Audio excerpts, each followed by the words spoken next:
Ladies and gentlemen, please put your hands together for our fourth contestant tonight, Mayumi Nobetsu!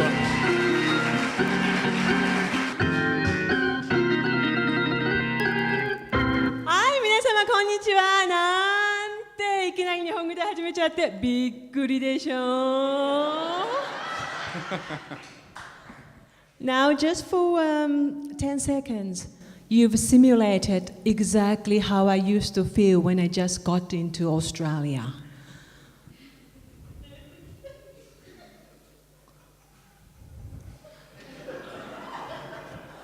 Some people fake I fake English for the same reason, to make everybody happy. I was born and raised in Japan, and now I live in Chinatown, Melbourne, Australia, as a super minority Japanese resident there. But nobody has ever noticed.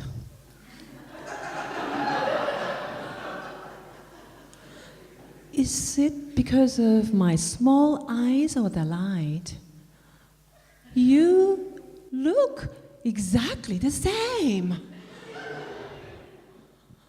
I was actually brought up very traditionally in Japan, so I always walk 3 steps behind men, so that anything dangerous happen, I can push him to protect myself. That's why I feel so insecure in Australia. I don't like stereotypes. I really don't like stereotypes, especially when it's so true. I'm a woman, I'm Asian, and drive a car. Get over it. But being Asian save a lot of money because any one of you here have to spend at least $200 to $300 on alcohol to drive like the way I do. Do you think I'm exotic? No, actually, statistically, you are more exotic. World population, 7 billion. Asian population, 4.2 billion. That's 60%. Now, Australian population, 0.33. Who is the real minority here?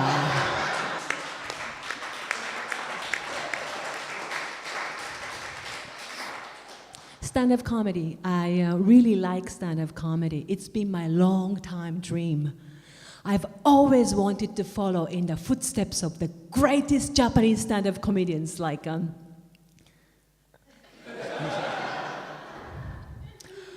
Anyway, it's very difficult to do a stand-up comedy like this in English in Japan, because school time in Japan, we had to learn English like, this is a pen, that is a pen, pen this, pen that, pen that. How can you communicate, with the native speakers of English like that? This is a pen, that is a pen, is this your pen? No, it's my pen.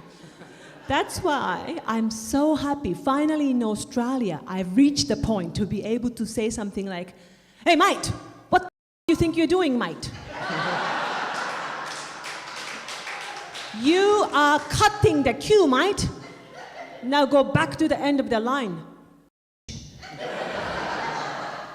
To a person. In a And this is my pen, mate. Thank you very much. Woo!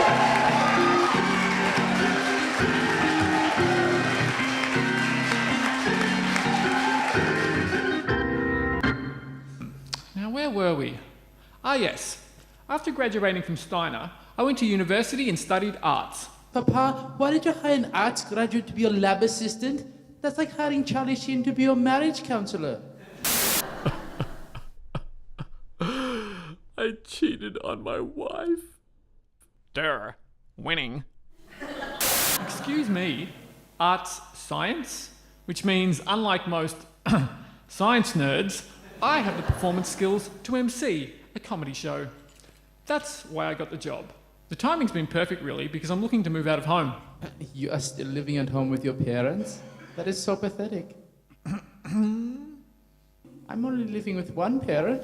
Linus, there's enough blabbing about yourself. Generation Y is so self-obsessed. Can't you see this show is about me and getting my wife back? I need data. Right. Ladies and gentlemen, it's time for our last contestant for tonight's show. So please put your hands together for John Potter!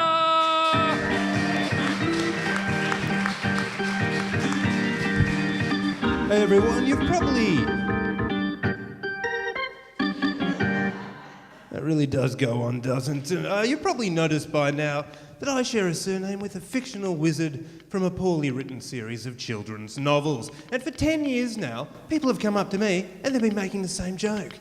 Potter, you must be related to Harry. Is Harry your cousin, John? Is Harry your cousin? Is Harry your brother, John? Is Harry your brother?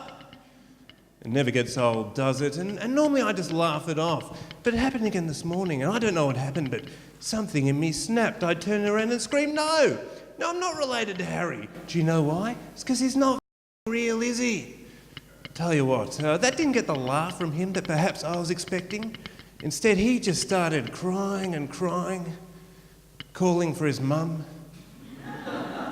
So I got off the Thomas the Tank Engine ride and went home. Hey, have we all seen Chris Brown's new tattoo? It's pretty shocking, isn't it? It's here. It looks like a bruised woman. It looks like a woman who's been punched in the face. In fact, it looks like his ex-girlfriend Rihanna, who we all know... I know, it's disgusting. We all know he beat her in the face, and he says, no, it's got nothing to do with that. It's just a coincidence, isn't it? It's just a Mexican zombie design. And I've got to be honest, I actually believe him. You know, I think he's telling the truth. And it's quite ironic that he got this tattoo now, because I just got my first tattoo. Would you like to see it, ladies and gentlemen? Yeah, there it is. I don't want you to think that it's Chris Brown being punched in the face, because it's not. It's just an unfortunate coincidence.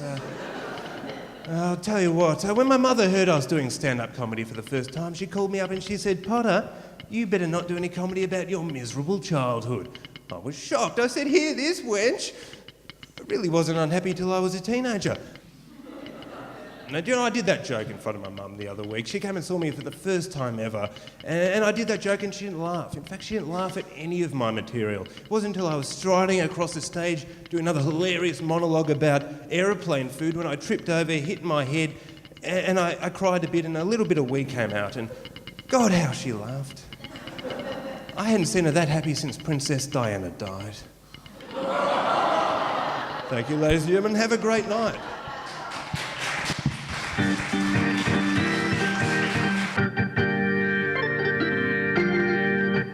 Now we've come to the part of the show where we analyse the data to determine which comedian got the most laughter as measured by the Krackup meter. Hans is processing the results right now. I'm exhausted. I'm powering down now, Papa. I need my pills. On an average of 15.5 decibels, please welcome back to the stage, John Potter! On an average of 16.3 decibels, Brenton McCulloch! On an average of 16.9 decibels, David Cahoon! Now let's welcome back to the stage our top two contestants for tonight, Jamie Wilson and Mayumi Nabetso!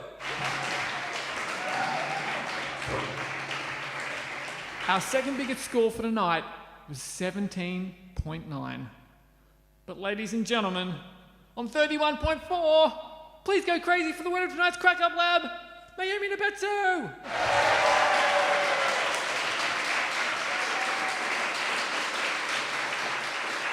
We'll be hearing from Mayumi again in a few weeks' time for our grand finale.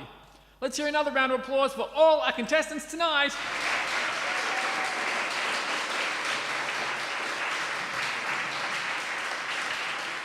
And that's all we've got time for. Hey, Linus, I think I have it, the formula for humour.